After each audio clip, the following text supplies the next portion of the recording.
Last April's armed sabotage of a PG&E substation in the South Bay have been a terrorist attack. One or more snipers opened fire, knocking out 17 transformers that send power to California's Silicon Valley. Gunmen stormed the PG&E Metcalf substation southeast of San Jose. More than 100 fingerprint-free shell casings were found at the scene. This is the most significant attack on the electric grid that's ever occurred in the United States. Phone lines cut. Then the building itself shot up by gunfire. You had to know where concealed fiber optic stations were to make those strategic cuts. The attackers clearly had sophisticated knowledge of where to shoot. It is clear that the electric grid is not adequately protected from physical or cyber attacks. If similar shootings happen throughout the nation at once, they could take out a large chunk of the electrical grid. Former head of the regulator here in the United States says it was terrorism. This is, I'm afraid, a cover-up.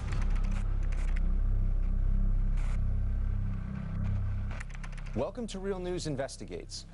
For the past half hour, we've taken a close look at what many experts agree is a major target for America's enemies, our power grid. We've discussed how electricity is vulnerable both to man-made events like an EMP detonation and natural occurrences like solar flares. We'll continue looking at that vulnerability over the next 30 minutes, focusing on a particular kind of threat, a terror attack. Much of the grid is what's known as a soft target, meaning it's mostly undefended from physical attack. That was demonstrated a year ago when just such an attack was carried out, threatening our power grid. Before 1 a.m. on April 16th, multiple armed attackers launched an assault on Pacific Gas and Electric's Metcalf transmission substation near San Jose, California. Operating under the cover of darkness, they first severed communication lines so that no one at the facility could call 911. Then they opened fire with high-powered rifles from sniper positions, which they marked in advance with small piles of rocks. The shooters had an uninterrupted 20 minutes during which they specifically targeted and destroyed 17 transformers and caused more than $15 million in damage, all while leaving no fingerprints behind. The only evidence of their intrusion were the 100-plus spent shell casings they used and enough destruction that in the following days, many nearby residents were asked to conserve power to prevent a blackout. Now, if this incident went under your radar, you're not alone. It received next to zero attention from the media at the time, other than local news, which reported it as vandalism. It may have been missed entirely if not for U.S. Representative Henry Waxman, who mentioned it during a House Energy and Commerce Committee hearing in December.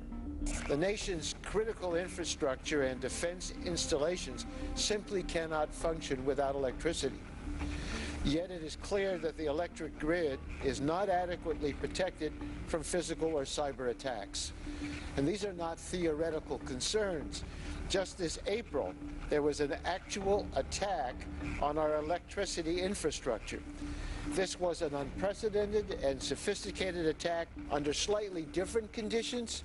There could have been a serious power outage or worse. But as disturbing as Waxman's words, not adequately protected from physical attacks, are, even more unsettling is that the incident seems to have baffled authorities. No arrests have been made and little attention seemed to be paid after the attack. But in February, nearly a year after the fact, the conversation suddenly shifted to terrorism.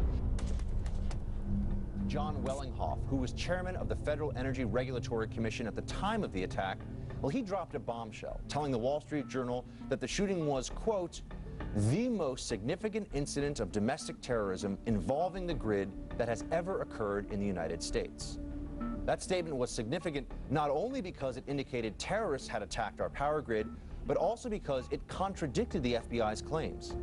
Several outlets report FBI agents are confident the attack wasn't carried out by terrorists.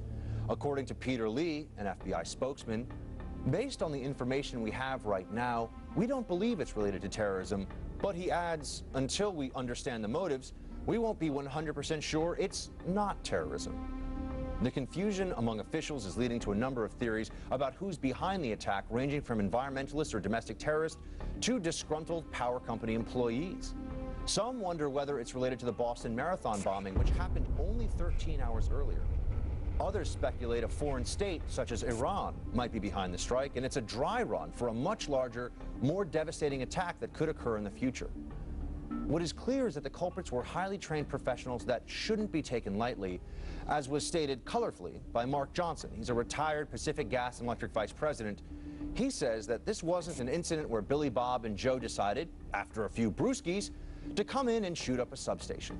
This was an event that was well thought out, well planned, and targeted certain components.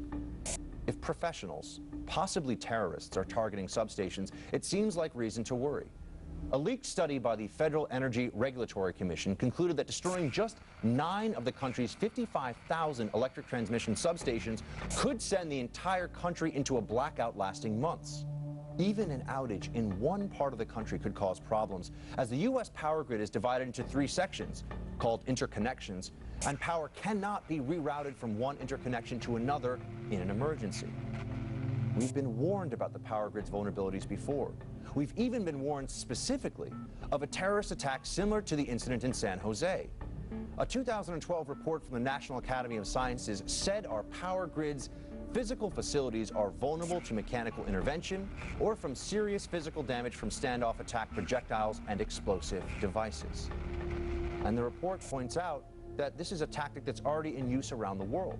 Over the last decade, the Academy's report shows 2,500 attacks have been conducted against transmission lines and towers in various parts of the world, and more than 500 attacks over the same period have occurred against substations. Here in the United States, the majority of power grid incidents are classified as vandalism, which according to the Wall Street Journal accounted for 274 incidents in the last 3 years.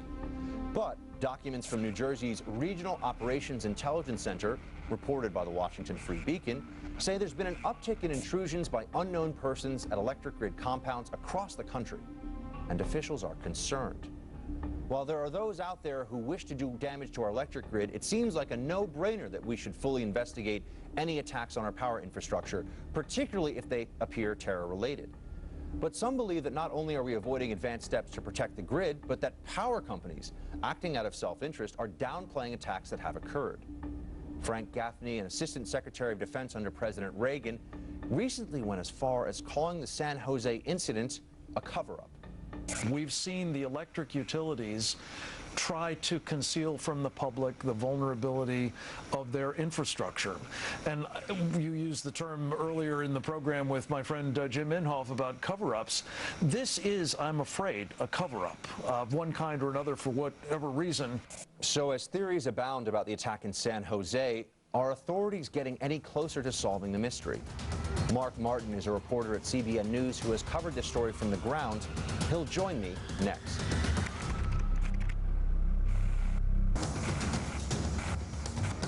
CBN News reporter Mark Martin joins me now. Mark, thank you for being with us. You bet. Glad to be here. So we know that it was multiple attackers that were engaged in this assault on the power substation. We know they were firing at night. They set up pre-planned positions. What other details give us a sense of both their intent and their capabilities from this incident? Well, it happened back on April 16th of last year, shortly after midnight.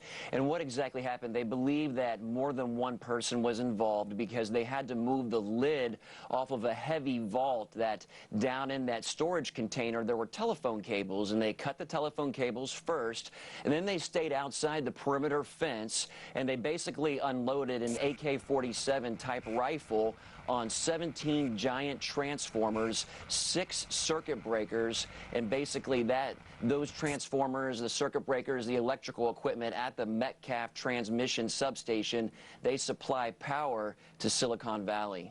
Now, this happened almost a year ago. Where is the investigation right now? What's the status of the search for suspects in this very complex attack?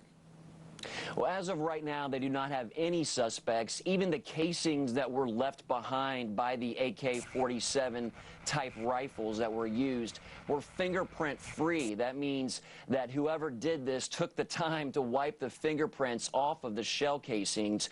And John Wellinghoff, who used to be the chairman of the Federal Energy Regulatory Commission, described this as a professional job.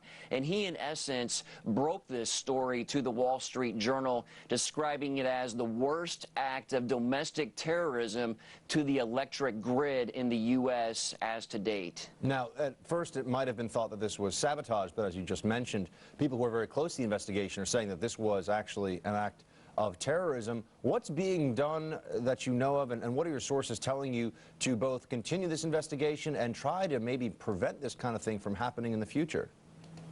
Well, as far as the investigation, the FBI is keeping that very close to their chests. We talked to a former FBI agent who said that he thought it did look somewhat professional. As far as the details, as far as the leads they're pursuing, we do not have that. But I did talk with professionals with the Electric Power Research Institute in California, and they tell me that they are developing technology to harden the grid. First of all, they would like to increase the presence of sophisticated cameras, add more alarm systems, and they also want to put up opaque fencing around these substations, which in many cases are in these remote rural locations. They're also talking about developing actual Kevlar vests to put on the transformers that would help to deflect bullets or any kind of attack, either from Mother Nature or potential terrorists. All right, Mark, thank you for reporting on this case. We appreciate it. Yeah, glad to do it. I'd like to welcome Ambassador James Woolsey, former director of the Central Intelligence Agency and currently chairman of the Foundation for Defense of Democracies. Thank you very much for joining. Good to be with you, Buck. So how would you assess this terrorist threat to the power grid? We just heard about this one attack on the substation out in California, but this is a much broader issue, and obviously it's a large, soft target. It's a very large and very soft target. We haven't paid any real attention to building resilience into the grid. And a lot of people really don't want to think about it. They're sort of ostriches. They just want the whole problem to go away. But you can't do that because you've got a problem even if it's not coming from terrorists or the North Koreans or detonating a nuclear weapon over the country or what. For example, a solar event such as the one that occurred over Quebec in 1989 took out Quebec's grid, and a huge one back in the late 1850s took out all the telegraphs in the world. So unless you're going to go to another solar system that has a different sun, you're not going to get away from this. We need to get going on this and not just assume it's going to go away. The problem's not going to go away, whether we're worried about North Koreans with a primitive nuclear weapon or we're worried about the sun. In some sense, is actually the kinetic attack the hardest? Meaning kinetic, just people shooting, using a bomb, the more sort of straightforward destructive approach, not as advanced as cyber or the EMP. Is that harder to protect against because it's low tech? In this one instance in California, these guys were assuming they were relatively skilled. They really planned this out. You've got a large power grid. You're not going to have armed guards everywhere. So is this just something we have to learn to live with, or are there things you can do? Preventative intelligence, is that the best option you have here? Intelligence can help, but the main thing is physical protection of the grid and the transformers especially.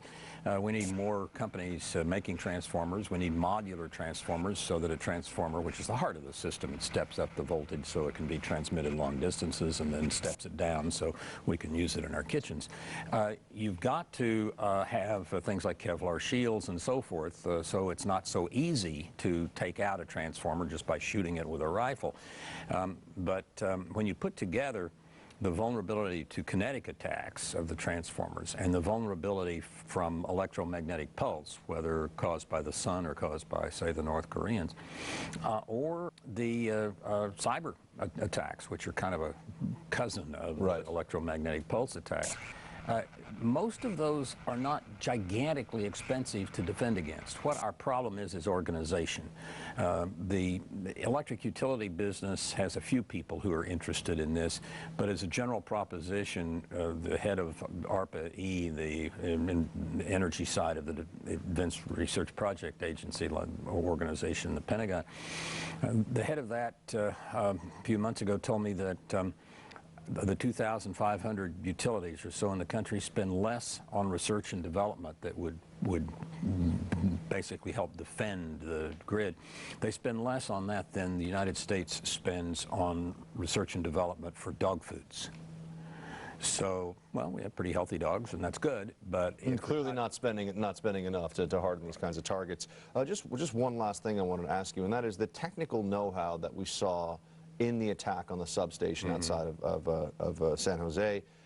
Is that something that could be domestic, or do you think that just indicates some sort of an international nexus? It could be domestic, and that's one of the most troubling things about this, is that these people put together something that was really quite structured. They had the right kind of tools to pick up a very heavy manhole cover and get down inside the manhole and cover and inside the manhole and cut the right wires. They knew what they were doing, and that is very troubling, whether they're domestic or foreign. We've got to make the grid a lot more resilient to things like that and to electromagnetic pulse. All right, Ambassador Woolsey, thank you very much for joining. Thank you. Up next, Congressman Marsha Blackburn, chairman of the House Energy and Commerce Committee, will explain what lawmakers are doing to counter the terrorist threat to our power grid. Stay with us. The Blaze. Truth lives here.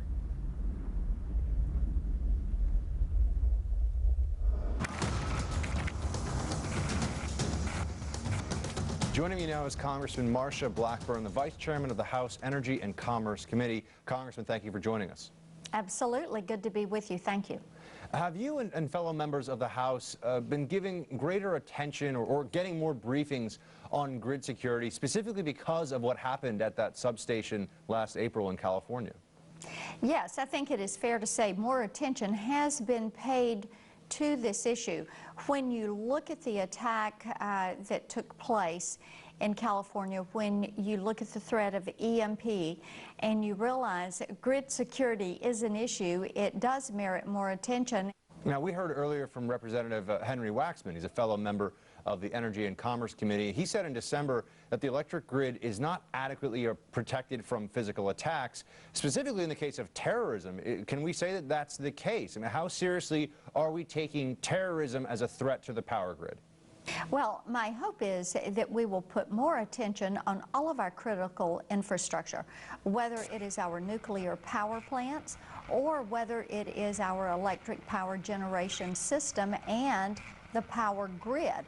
All of that deserves a little bit more attention. Now, one of the things I think that is fair to say is that industry probably has been in the lead on this, finding ways to protect the grid and sharing information.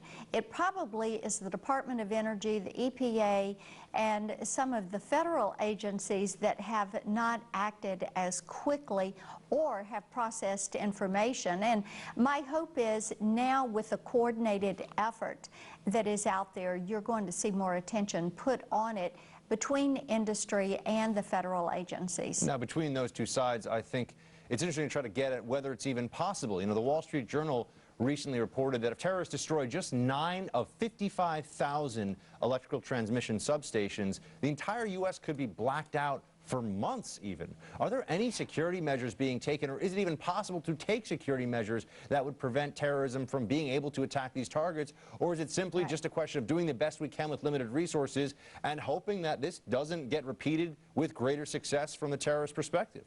Right, and I think that putting the attention on the substations is important. And when you look at the over 50,000 substations, as you just said and quoted, and their placement around the country, if you don't have a prioritized system of how to deal with those and handle the integration of that into the power grid, then you really have, that is kind of step number one and a problem that is there. How are you going to prioritize those? What is the integration going to be, and what is the communication going to be to prevent those? Now, one of the things that is coming forward from the substation, electric substation coordinated effort is doing some role-playing and disaster planning, and they just recently completed an exercise called GridX1, where they go through and they're mimicking, doing kind of a war room, if you will, and mimicking an attack and how they would carry forward with making certain that we kept our power up.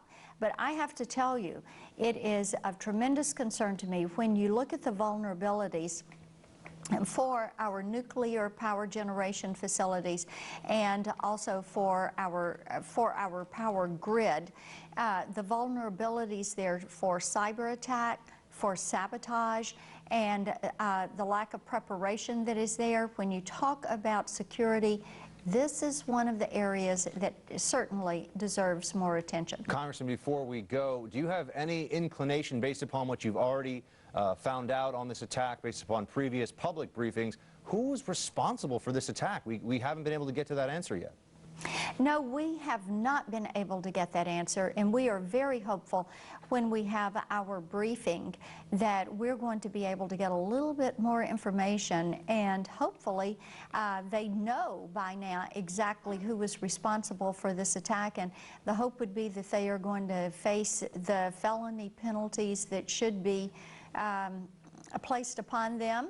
And I think that also it is one of those areas where we hope that FERC and NERC and the power distributors and generators are learning from this. And as I said, as they are beginning a coordinated effort, you know, maybe a little bit late for some of us, what we would have liked to have seen, but at least they're beginning that effort, that they will increase that information share and communication to help make certain that we do not have an attack on the grid that puts us into a blackout situation that could last days, weeks, or months. All right, Congressman Blackburn, thank you very much for joining me. It's appreciated. Thank you so much. It's astonishing and a little disturbing how little we know about those who carried out this attack in San Jose. Were they terrorists? Were they disgruntled employees? Maybe even agents of a foreign government? Until the FBI concludes its investigation, there's just no way of knowing for sure.